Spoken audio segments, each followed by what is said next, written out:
کہ پیٹ بھر کر کھانے کی جس کو عادت ہو اس کی نصیحت کا دوسروں پہ اثر نہیں ہوتا، اور خود اس کے اوپر دوسرے بندے کی نصیحت کا اثر نہیں ہوتا۔ فتاوی ہندیہ میں یہ بات لکھی۔ اس بات کی طرف بھی ذرا غور کریں کہ کہیں ایسا تو نہیں ہمارے سیاہ کارناموں نے ہمارے رزق کے دروازوں کو بند کروا دیا ہو؟ کیوں چھوٹی چھوٹی اس بات پہ کسی نے جادو کر دیا، کوئی جنات کا اثر، کوئی فلاں اثر، خواہ مخواہ عاملوں کے پیچھے بھاگتے پھرتے ہیں، ایمان خراب کرتے ہیں۔ اگر کمرے میں اندھیرا ہو تو انسان سوچتا ہے کہ کھڑکیاں دروازے بند ہیں، یہ نہیں کبھی سوچتا کہ کسی نے کوئی عمل کر دیا، کمرے میں اندھیرا ہو گیا۔ ایک کھڑکی کھولتا ہے، ادھر سے روشنی نہیں آ رہی، دوسری کھڑکی کھولتا ہے، تازہ ہوا نہیں آ رہی، دروازہ کھول دیتا ہے۔ ہم بھی سوچیں کہ ہمارے اوپر اگر یہ معاملہ ہے تو ان دروازوں کو کس چیز نے بند کیا، اور اب ان دروازوں کو ہم کیسے کھول سکتے ہیں؟ نکتے کی بات، تدبیر پیالہ ہے اور اللہ ہی دینے والا ہے۔ تدبیر پیالہ ہے اور اللہ ہی دینے والا ہے۔ تو جب پروردگار دینے والا ہے تو پرواہ کس بات کی؟ اس لیے اللہ رب العزت نے مال کو خیر کہا، انہ لحب الخیر لشدید۔ مال کو قیامہ کہا۔ قرآن مجید میں دو چیزوں کو قیامہ فرمایا، ایک بیت اللہ کو، جعل اللہ الکعبۃ البیت الحرام قیاما للناس، اس لیے کہ بیت اللہ انسان کی روحانی زندگی کے قیام کا سبب،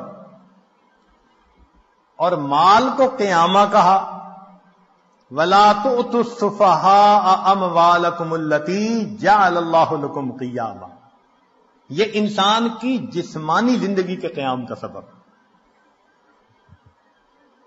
اور آج کے دور میں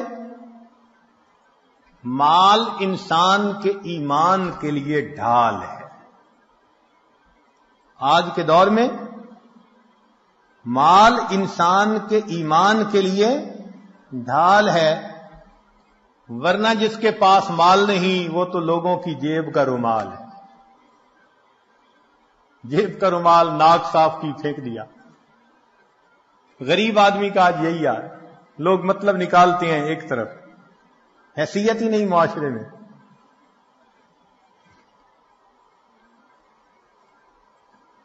رزق کے معاملے میں دو باتیں اہم ہیں۔ ایک تو یہ کہ رزق بھی انسان کو تلاش کرتا ہے، موت بھی انسان کو تلاش کرتی ہے، مگر رزق موت سے زیادہ تیز رفتار ہے، موت سے پہلے بندے تک پہنچتا ہے۔ اور دوسری اہم بات کہ سود کا کام کرنے سے انسان اللہ کا دشمن بنتا ہے، اللہ سے جنگ کرتا ہے۔ جو چٹان سے سر مارے گا سر ہی پھوڑے گا، جو اللہ سے جنگ کرے گا اپنی تباہی کا خود ذمہ دار ہے۔ ظاہر آنکھ کیوں دیکھتی ہے؟ بینک سے قرضہ لے لو، بزنس اچھا چلے گا۔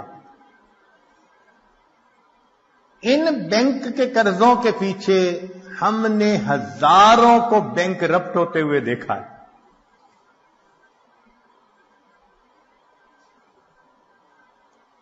تو سود کی وجہ سے مال کی برکت ختم اور زکوٰۃ کے ادا کرنے سے مال کی برکت شروع. جس بندے نے زکوٰۃ نکالنی شروع کر دی اس کے مال میں اللہ نے برکت ڈالنی شروع کی. اور برکت کس کو کہتے ہیں کہ وہ رزق انسان کے لیے کافی وافی شافی ہو جاتا ہے، غیروں کے سامنے ہاتھ نہیں پھیلانے پڑتے. جتنا ہوتا ہے انسان پرسکون زندگی گزارتا ہے.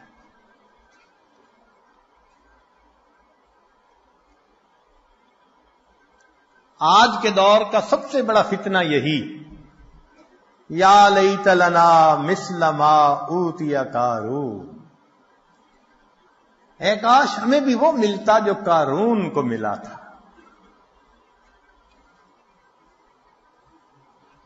اللہ تعالی ارشاد فرماتے ہیں نحن قسمنا بینہم معیشتہم، ان کے درمیان معیشت کو ہم نے تقسیم کیا. تو مومن اللہ کی تقسیم پہ راضی رہے. اپنی طرف سے پسینہ بہائے وہ ہماری ذمہ داری ہے. اس کے بعد دال ساگ بھی مل جائے تو اللہ کا شکر ادا کرے. داؤد علیہ السلام کو فرمایا گیا کہ اے داؤد، اگر تجھے کھانے میں کبھی سڑی ہوئی سبزی ہی مل جائے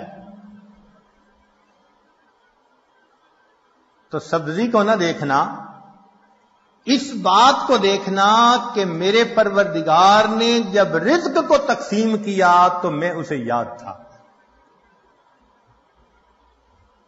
بھیجنے والا تو وہ ہے نا، اس نے یاد رکھا. اس سے بڑی اور کیا بات ہو سکتی؟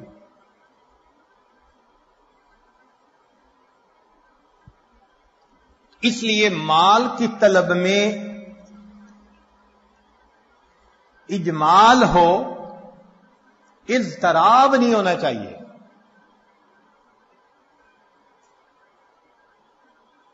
ایسے نہ ہو کہ انسان دوسرے کی جیب کی طرف دیکھ رہا ہو کہ یہ تو خود نکال کے دے دے ورنہ میں اس کا گریبان پکڑ کے اس سے چھین لوں. اللہ پہ توکل کریں گے تو اللہ تعالیٰ اتنا دیں گے کہ آپ بس بس کریں گے. چنانچہ مال سے ہر کام دنیا کا نہیں سنورتا. آج جتنے مال والے زیادہ اتنے پریشان زیادہ، اتنے بیمار بھی زیادہ. مال سے انسان اینک تو خرید سکتا ہے، بہنائی تو نہیں خرید سکتا. مال سے انسان اچھی غذا تو خرید سکتا ہے، اچھی صحت کو تو نہیں خرید سکتا. مال سے انسان اچھے کپڑوں کو تو خرید سکتا ہے، خوبصورتی کو تو نہیں خرید سکتا. مال سے انسان دوائیاں تو خرید سکتا ہے، صحت کو تو نہیں خرید سکتا. اور مال سے انسان جسم کو تو خرید سکتا ہے، کسی کے دل کی محبت کو تو نہیں خرید سکتا. کتاب کو تو خرید سکتا ہے، علم کو تو نہیں خرید سکتا. تو دنیا میں بھی مال سے ہر کام نہیں ہوتا. اس لیے جتنا اس کا مقام ہے اس کو وہیں پہ رکھا جائے. اللہ تعالی ارشاد فرماتے ہیں وَمَا خَلَقْتُ الْجِنَّ وَالْإِنسَ إِلَّا لِيَعْبُدُونِ،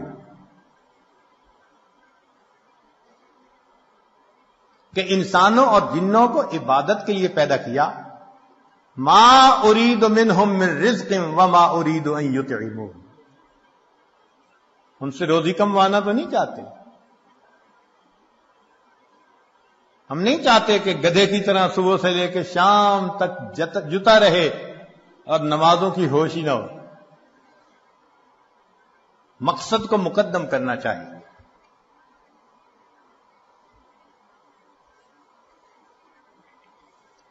اللہ رب العزت رزق پہنچا کر رہتے ہیں. چنانچہ بایزید بستامی رحمت اللہ علیہ سے کسی نے کہا کہ حضرت کیا کریں، رزق کی بڑی پریشانی ہے. تو فرمایا کہ تم اپنے گھر جاؤ اور تمہیں اپنے گھر میں جو بندہ ایسا نظر آئے کہ اس کا رزق تمہارے ذمے، بازو پکڑ کے گھر سے نکال دو. اور جس کا رزق خدا کے ذمے تو تمہیں کیا پرواہ.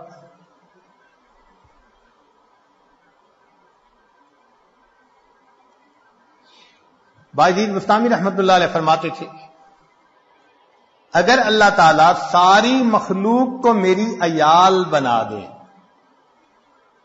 اور ساری زمین کو تانبے کی بنا دے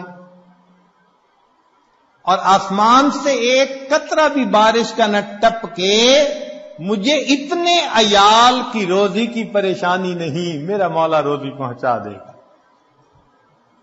ایسا یقین تھا ہمارے بزرگوں کو اللہ رب العزت کی ذات پر. چنانچہ بایزید بستامی رحمۃ اللہ نے کسی کے پیچھے نماز پڑھی، امام صاحب نے تعارف کیا تو پوچھا من این تاکل، بھئی آپ کا ذریعہ معاش کیا ہے، کہاں سے روٹی کھاتے ہیں؟ تو بایزید بستامی رحمۃ اللہ نے جواب دیا اصبر، صبر کرو، حتی اعید الصلاۃ التی صلیتها خلفک، میں وہ نماز لوٹا لوں جو تیرے پیچھے پڑی ہے، حیث شککت فی رازق المخلوقین، اس لیے کہ تجھے مخلوق کے رزق دینے والے کے اندر شک ہو گیا ہے.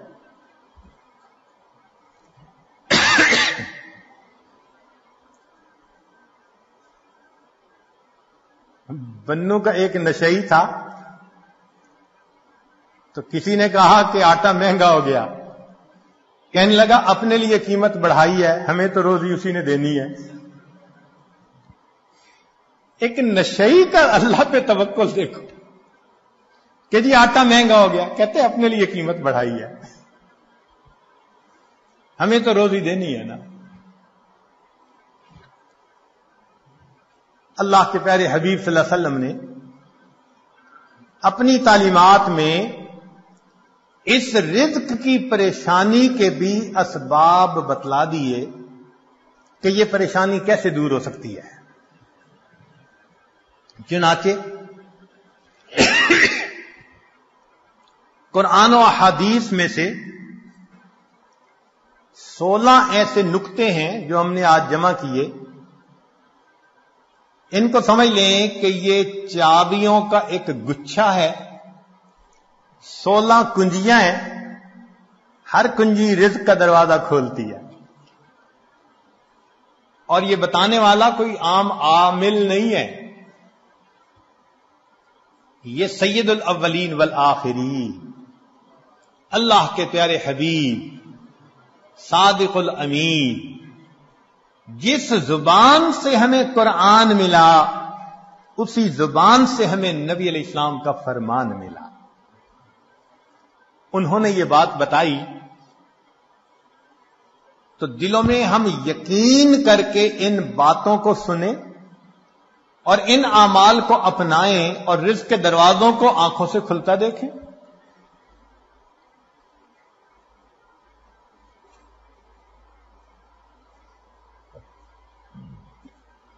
رزق کی پہلی کنجی اللہ تعالی ارشاد فرماتے ہیں وَأْمُرْ أَهْلَكَ بِالصَّلَاةِ وَاسْتَبِرْ عَلَيْهَا،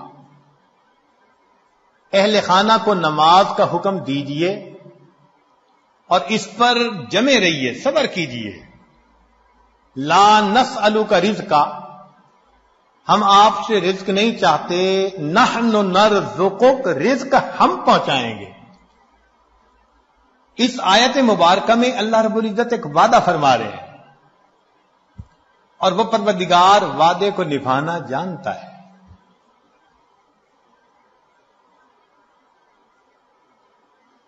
تو معلوم ہوا کہ جس گھر کے سب مرد عورتیں اہتمام کے ساتھ نماز پڑھیں، ایک ہوتی ہے گنڈے دار نماز، مرد ہیں تو جماعت نماز کا اہتمام نہیں، عورتیں ہیں تو گھر کے کام مقدم، بس بھاگی دوڑی میں قضا ہوتے ہوتے نماز. ایسی نماز نہیں، اہتمام کے ساتھ نماز. تو جس گھر کے سب لوگ اہتمام سے نماز پڑھیں، یہ نہ ہو کہ عورت کھڑی تو مصلی پہ ہو جائے اور ہاتھ باندھ کر کپڑوں کی آپس میں کلر میچنگ کر رہی ہے. مرد مصلی پہ تو کھڑا ہو جائے اور گلی بازار کی سیریں کر رہا ہو. ایسی نماز نہیں. نماز پڑھے جیسے نماز دھیان توجہ کے ساتھ پڑھنی چاہیے. کوشش تو کرے نا اپنی طرف سے دھیان جما کر پڑھنے کی. کوشش پر اللہ کی طرف سے اجر عطا ہوتا ہے. دنیا میں نتائج پر اجر ملتا ہے کہ یہ اچیو کر کے دکھاؤ تب تمہیں یہ ملے گا. اللہ فرماتے ہیں کوشش کر کے دکھاؤ. چنانچہ حدیث پاک میں آتا ہے کہ جو شخص اپنے بھائی کی حاجت براری کے لیے اس کے ساتھ چل پڑتا ہے، اللہ 10 سال کے نفلی اعتکاف کا ثواب عطا فرما دیتا. یہ تو نہیں کہا کہ کام کرواؤ بھائی کا، نہیں. یہ اس اللہ رب العزت کی رحمتوں کی انتہا ہے. فرمایا کہ منزل تک پہنچنا تو تمہارے بس میں نہیں ہے نا، یہ تو مقدر کا معاملہ. ہم تو یہ دیکھیں گے قدم کون اٹھاتا ہے، چلتا کون ہے. تو نماز صحیح اہتمام کے ساتھ پڑھنے کی کوشش کریں، برکتوں کے دروازوں کو کھلتا دیکھیں. میرے مالک نے فرما دیا نحن نرزقک، ہم رزق دیتے ہیں. چنانچہ آپ گھر کے ہر چھوٹے بڑے کو نماز کا اہتمام سکھائیے، رزق ملنے کی قسم یہ عاجز کھا سکتا ہے.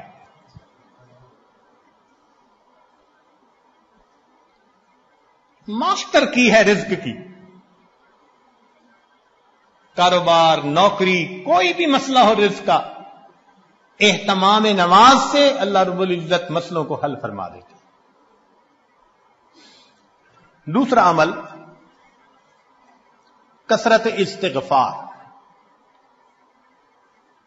قرآن مجید میں ارشاد فرمایا فَقُلْتُ اسْتَغْفِرُوا رَبَّكُمْ إِنَّهُ كَانَ غَفَّارًا يُرْسِلِ السَّمَاءَ عَلَيْكُمْ مِدْرَارًا وَيُمْدِدْكُمْ بِأَمْوَالٍ. تو کثرت ذکر سے اللہ فرماتے ہیں میں مال کے ذریعے سے تمہاری مدد کروں گا.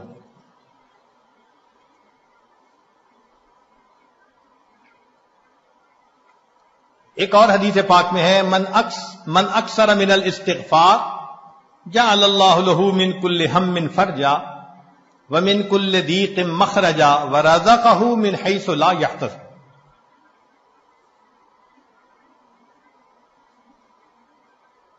امام قرطبی رحمۃ اللہ علیہ فرماتے ہیں گناہوں کی معافی مانگنے سے بارش ملتی ہے، اللہ رب العزت قوموں کے رزق کو وسیع فرما دیتے ہیں. تیسرا عمل انفاق فی سبیل اللہ، اللہ کے راستے میں نیک کاموں میں خرچ کرنا. چنانچہ اللہ رب العزت ارشاد فرماتے ہیں وما انفقتم من شیء فهو یخلفہ.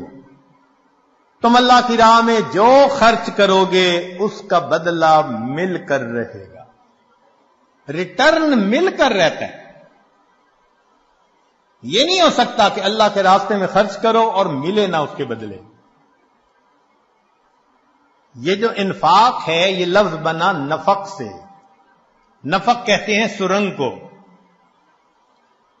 اور سرنگ میں انسان ایک طرف سے داخل ہو کر نکلتا ہے پھر دوسرا داخل ہو سکتا ہے.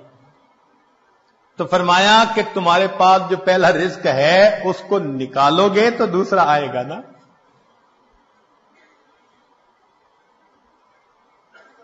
وما تنفقوا من خیر یوفى الیکم، فرمایا انفق ينفق علیک، تم خرچ کرو اللہ تم پر خرچ کرے گا۔ عبداللہ ابن عمر اللہ عنہ فرمایا کرتے تھے ان للہ اقواما اختصهم بالنعم لمنافع العباد، اللہ کے کچھ بندے ایسے ہوتے ہیں اللہ نے ان کو اپنے بندوں کے منافع کے لیے مخصوص کر دیا، ان کی ذات سے اللہ کے بندوں کو نفع ملتا رہتا ہے، یہ ان کا چارٹر آف ڈیوٹی ہوتا ہے، جو ان کو ملتا ہے وہ ان کے اپنی ضرورت کے لیے صرف نہیں ہوتا، وہ دوسروں تک پہنچانے کے لیے ہوتا ہے۔ جو ڈاکیا ڈاک پہنچاتا رہے اس کی ترقی ہوتی رہتی ہے، اور جو ڈاک نہ پہنچائے تو اسے اپنی نوکری سے معزول کر دیتے ہیں۔ چنانچہ کتنے لوگوں کو آپ نے دیکھا ہوگا کہ بڑا اچھا کام چلا، کاروبار چلا، پھر یکدم ٹھپ۔ وجہ کیا بنی؟ کہ جو ملا تھا وہ سارا ان کا نہیں تھا، اس میں اللہ کے لیے خرچ کرنا تھا، مسکینوں پر، بیواؤں پر، طلباء پر، دین کے راستے میں، فلاحی کاموں میں۔ یہ خزانے کے سانپ بن کر بیٹھ گئے، بینک بیلنس چیک کرتے ہیں، آج اتنے ملین اور آج اتنے ملین، اوپر سے ڈاکانی بند ہو گئی۔ کہتے ہیں جی ایک وقت تھا مٹی کو ہاتھ لگاتے تھے سونا بنتی تھی، حضرت صاحب آج تو سونے کو ہاتھ لگائے مٹی بنتا ہے، کسی نے کچھ کر دیا ہے؟ جی بالکل آپ نے خود ہی تو کیا ہے۔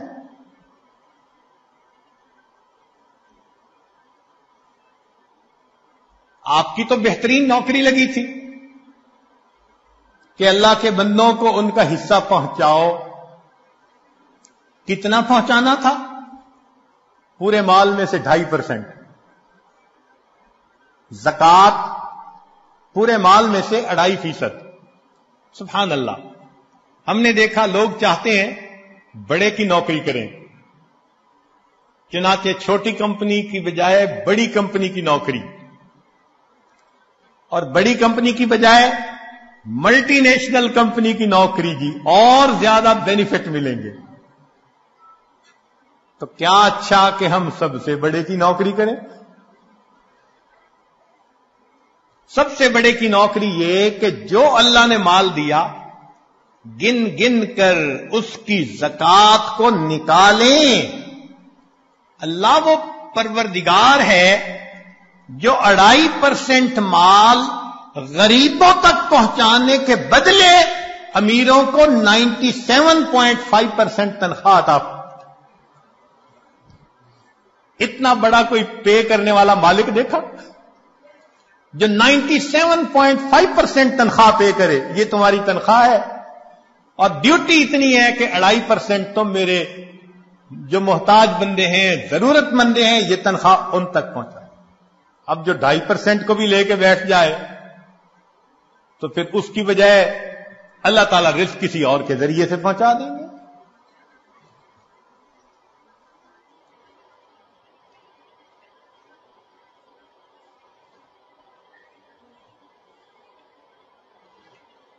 رابعہ بصریہ کے پاس مہمان آ گئے، اتنی دیر میں دروازہ کھٹکھٹایا گیا، خادمہ نے کہا جی کہ کوئی بندہ کھانا لایا ہے۔ فرمان لگی گنو کتنی روٹیاں؟ اس نے کہا 9۔ کہنے لگی یہ میرا حصہ نہیں، کسی اور کا ہے، اسے کہو جاؤ۔ دوبارہ دروازہ کھٹکھٹایا، کوئی بندہ کھانا لایا ہے، روٹیاں گنو۔ اس نے کہا جی 9۔ بھئی میرا حصہ نہیں کہہ دیا، اس کو جو جاؤ کسی اور کا ہے۔ پھر تھوڑی دیر بعد تیسری مرتبہ دروازہ کھٹکھٹا، خادمہ نے کہا جی کہ پھر کوئی بندہ روٹی لایا ہے، کتنی؟ 9۔ اس نے کہا میرا حصہ نہیں، جاؤ اس کو کہہ دو چلا جائے۔ اس نے کہا کیوں نہیں لے رہی، مہمان بھی تو ہیں۔ اس نے کہا دیکھو میرے پاس آج صبح 1 روٹی تھی، سائل آیا تھا، میں نے اللہ کی رضا کے لیے 1 روٹی دے دی، میرے اللہ کا وعدہ ہے من جاء بالحسنۃ فلہ عشر امثالھا، 10 گنا ملے گا۔ 9 روٹیاں میری نہیں ہو سکتی، خادمہ نے ہاتھ جوڑ دیے، مجھے بھی بھوک لگی ہوئی تھی، 1 روٹی میں خود رکھ رہی تھی، یہ 10 ہی ہیں۔ ایسا کامل یقین اللہ کے وعدوں پر۔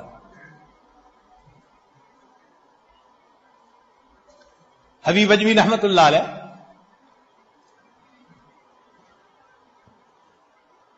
بیوی نے آٹا گوندا،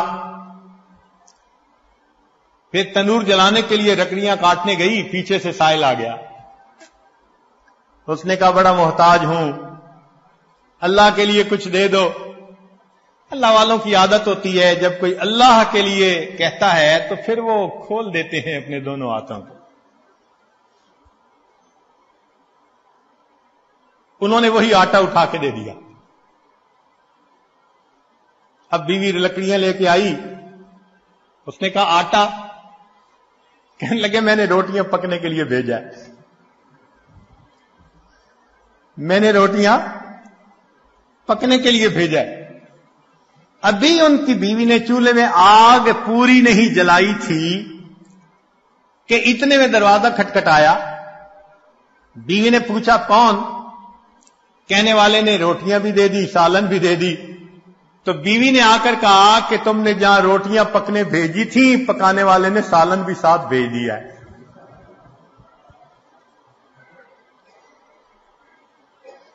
اللہ کے راستے میں خرچ کرنے کی ایک حلاوت ہے، وہ حلاوت جس کو مل جائے اس کو پھر فکر نہیں ہوتی، سب غموں سے آزاد۔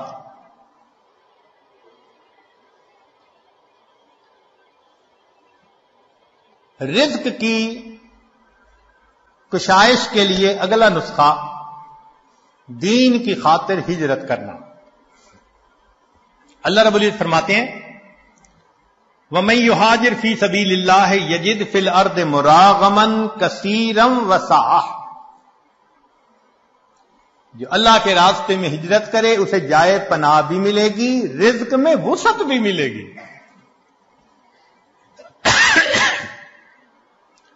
رزق بڑھانے کی اگلی کنجی تقوی کا اختیار کرنا۔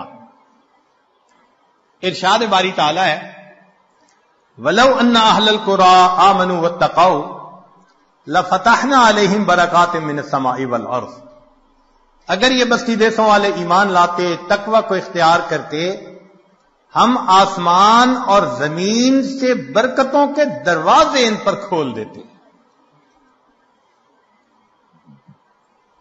ایک جگہ فرمایا لَأَكَلُوا مِن فَوْقِهِمْ وَمِن تَحْتِ أَرْجُلِهِمْ، ہم ان کو وہ نعمتیں کھلاتے جو اوپر آسمان سے اتارتے ہیں اور وہ نعمتیں کھلاتے جو نیچے زمین سے نکالتے ہیں۔ فرمایا وَمَن يَتَّقِ اللَّهَ يَجْعَل لَّهُ مَخْرَجًا وَيَرْزُقْهُ مِنْ حَيْثُ لَا يَحْتَسِبُ، اللہ تعالیٰ ایسی طرف سے رزق دیتا ہے کہ جس کا وہم و گمان ہی نہیں ہوتا۔ نبی علیہ السلام نے فرمایا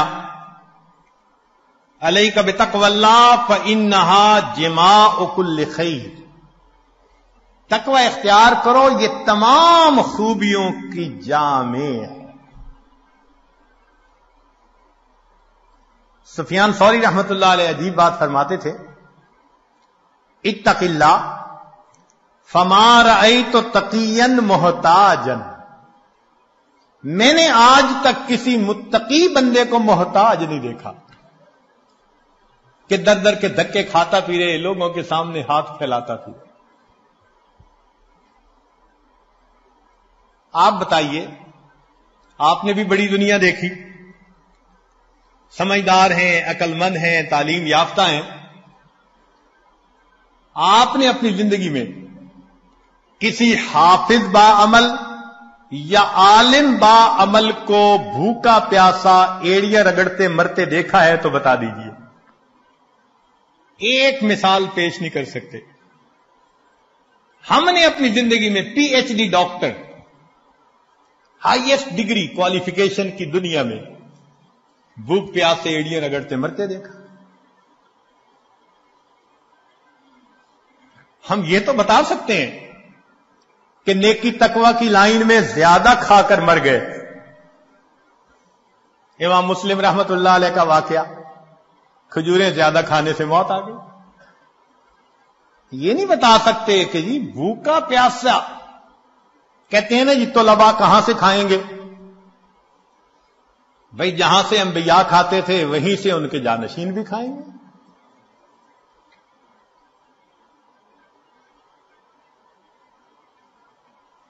تو موٹی سی بات ہے کہ رزق اللہ دیتا ہے، تقوی کی وجہ سے اللہ رزق کے دروازے کھول دیتے ہیں. پانچویں بات، کثرت عبادت.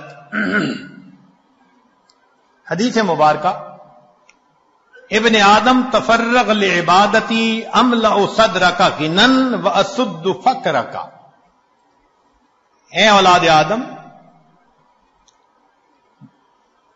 تو اپنے آپ کو میری عبادت کے لیے فارغ کر، میں تیرے سینے کو غنا سے بھر دوں گا، تیرے فقر کو بند کر دوں گا.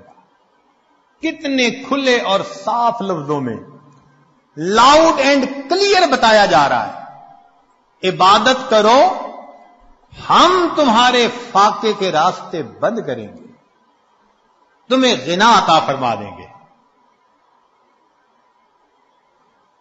اس کی مثال یوں سمجھیے کہ ہم نے عام گھوڑے کی قیمت کا ایک دفعہ پتہ کیا تو 20 سے 25 ہزار میں گھوڑا مل جاتا ہے. اور ایک ہوتے ہیں دوڑ جیتنے والے گھوڑے، ان کی قیمت لاکھوں میں. ہمارے بہت قریبی چودھری صاحب فرمانے لگے جی ہمارے گھوڑے کی قیمت 25 لاکھ روپیہ لگی، ایک گھوڑے کی قیمت. تو عام گھوڑے 20,000، بھاگنے جیتنے کے مقابلے کرنے والے 25 لاکھ. اب اگر 25 لاکھ والے گھوڑے کے مالک کے پاس کوئی جائے، جی میری گدا گاڑی کا کچھ کام ہے، گھوڑا دے دو، میں نے گدے گاڑی میں استعمال کرنا ہے، تو وہ ہنس کے کہے گا تمہارا دماغ ٹھکانے ہے، دوڑ کا مقابلہ جیتنے والے گھوڑے کو گدے گاڑی میں باندھو گے. جس طرح دنیا دار انسان دوڑ کا مقابلہ جیتنے والے گھوڑے کو گدے گاڑی میں باندھنا پسند نہیں کرتا، اللہ کی قسم اللہ رب العزت دین پہ چلنے والوں کو دنیا کی گدے گاڑی میں باندھنا پسند نہیں فرماتے.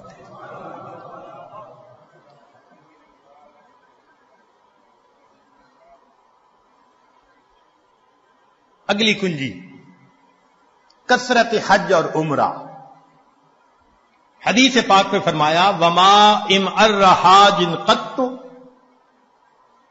کہ حاجی کثرت سے حج کرنے والا، عمرہ کرنے والا، وہ کبھی محتاج نہیں ہوتا. قیل ومل امار، پوچھنے والے نے پوچھا جی اس کا کیا معنی ہے؟ فرمایا قال ما افتقرا، جو فقر کا تجھے ڈر ہوتا ہے اللہ اس ڈر کو ختم کر دیتا. حدیث پاک میں ہے النفقۃ فی الحج کالنفقۃ فی سبیل اللہ، الدرہم ب700، ایک درہم کے بدلے میں 700 درہم ملتے ہیں.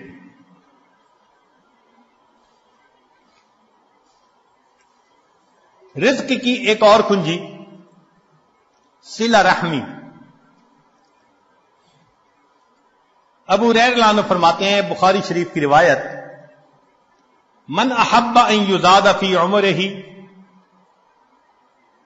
ویزاد فی رزقہ فلیصل رحمہ، جو چاہے کہ میرے عمر زیادہ ہو اور میرا رزق زیادہ ہو، اس کو چاہیے کہ رشتہ داروں کے ساتھ اچھا سلوک رکھے. آج اگر رزق کی شکایتیں زیادہ ہیں تو دوسری طرف معاملات بھی دیکھو، بہن سے نہیں بولتے، بھائی سے نہیں بولتے، پھپھو سے لڑائی، چچا سے لڑائی، ان کے گھر کا کھانا نہیں کھاتے، پانی نہیں پیتے، کچھ پڑھ کے نہ پلا دیں. شریعت جن رشتہ داروں کو جوڑنے کا حکم دیتی ہے وَيَقْطَعُونَ مَا أَمَرَ اللَّهُ بِهِ أَن يُوصَلَ،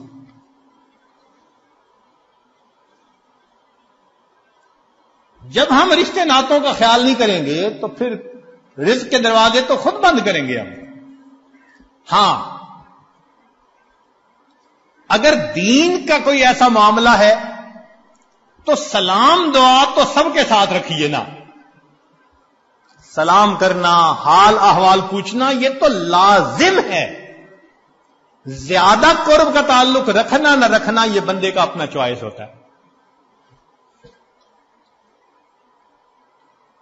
ایک اور حدیث میں فرمایا من سرہ ان یمد لہ فی عمرہ، جسے یہ بات اچھی لگے کہ اس کی عمر بڑی ہو، ویوسع لہ فی رزقہ، اس کے رزق کو اللہ کھلا کر دے، وتدفع عنہ میتۃ السوء، اور اللہ اسے بری موت سے بچا لے، فلیتق اللہ ولیصل رحمہ، وہ اللہ سے ڈرے اور صلہ رحمی کرے، اللہ تعالیٰ تینوں انعام عطا فرما دیں گے.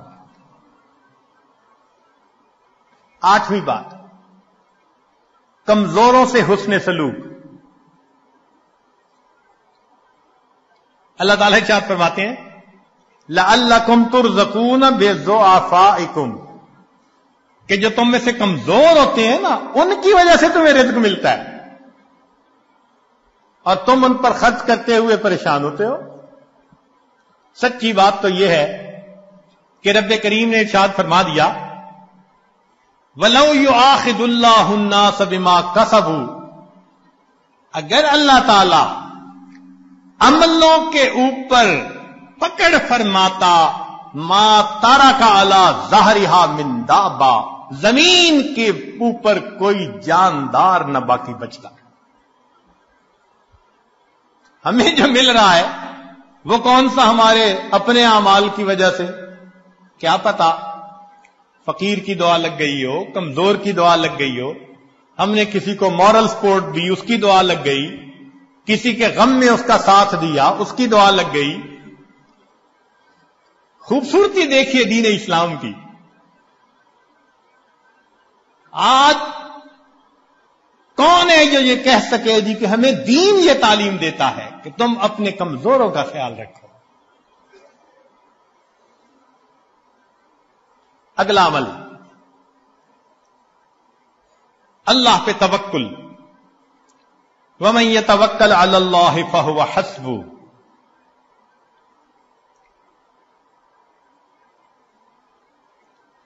جو اللہ پر توکل کرتا ہے پھر اللہ اس کے لیے کافی ہو جاتا ہے. اس کی تفصیل حدیث مبارکہ میں لو انکم تتوکلون علی اللہ حق توکلہ، اگر تم اللہ پہ توکل کرو جیسے توکل کرنے کا حق ہے، لرازقکم کما یرزق الطیور، اللہ تمہیں رزق دے گا جیسے پرندوں کو دیتا ہے. تغدو خماسا، گھر سے خالی پیٹ نکلتے ہیں، وتروح بتانا، اور واپس پیٹ بھرے ہوئے لوٹتے ہیں.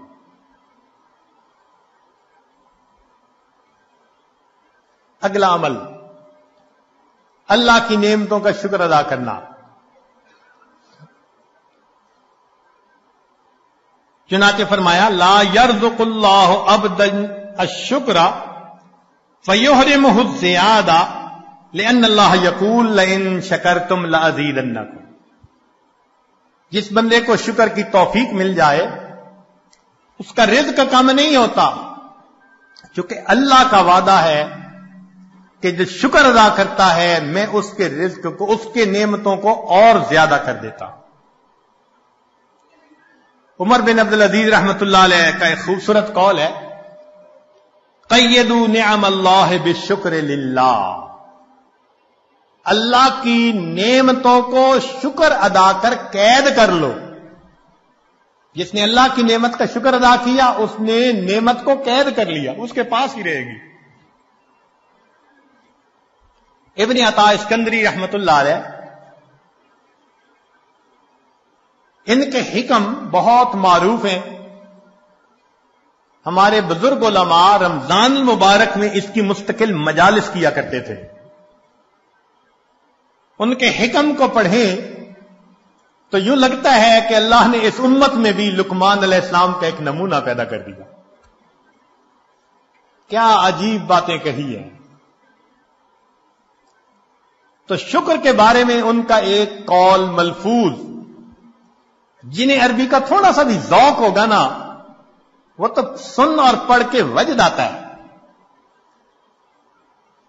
یہ جامعہ الازہر کے استاد بھی رہے، اور اس جامعہ کو جو پوری دنیا کے اندر ایک مقام ملا، وہ ایسے ہی متقی باخدا بزرگوں کی وجہ سے.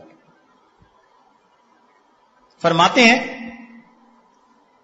من لم یشکر النعم فقد تعرض لزوالها، جو نعمت کا شکر ادا نہیں کرتا وہ اپنی نعمتوں کو چھن جانے کے لیے پیش کر دیتا ہے. اللہ مجھ سے یہ چھین لو. من لم یشکر النعم فقد تعرض لزوالها ومن شکرها فقد قید بعقالها، اور جو شکر ادا کرتا ہے وہ ان نعمتوں کو نکیل ڈال کے اپنے پاس قابو کر لیتا ہے. تو شکر ادا کر کے اللہ کی نعمتوں کو نکیل ڈال لیجیے. پھر فرمایا گھر انسان جائے تو اپنے اہل خانہ کو سلام کرے. اب بتائیے یہ کتنا چھوٹا سا عمل ہے. حدیث پاک میں ہے، نبی اسلام نے فرمایا ثلاثۃ کلہم ضامن علی اللہ، تین ہیں جن کی ضمانت اللہ نے لی. ان عاش رزق وکفا، اگر وہ زندہ رہے گا اللہ رزق دے گا جو اس کے لیے کافی ہوگا. ان تین میں سے ایک بندہ رجل داخل بیتہ بسلام، جو اپنے گھر میں داخل ہو اپنے اہل خانہ کو سلام کرے. یہ کتنا چھوٹا سا عمل ہے. اب بتائیے کہ اس عمل پر رزق کا دروازہ کھلنے کے وعدے، اور ہوتا کیا ہے؟ دفتر میں بڑے مزے سے دوستوں میں کھل کھلا کے ہنس رہے ہیں، گھر میں قدم رکھا اور پارا ہائی. خود کہتے ہیں حضرت پتہ نہیں کیا ہوتا ہے، گھر آتا ہوں پارا چڑھ جاتا ہے. یہ آگ شیطانیت ہے، تو شیطان تمہارے اوپر سوار ہو جاتا ہے.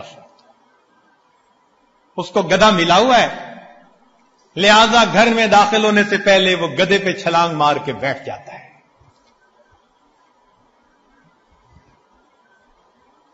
نبی علیہ الصلوۃ والسلام کا عمل، سیدہ صدیقہ عنہا فرماتی ہیں کہ اللہ کے پیارے حبیب صلی اللہ علیہ وسلم جب بھی گھر میں داخل ہوتے مسکراتے چہرے کے ساتھ آتے تھے، اہل خانہ کو سلام کیا کرتے تھے. اتنے سے عمل پہ رزق کی پریشانی ختم. اللہ اکبر کبیرہ.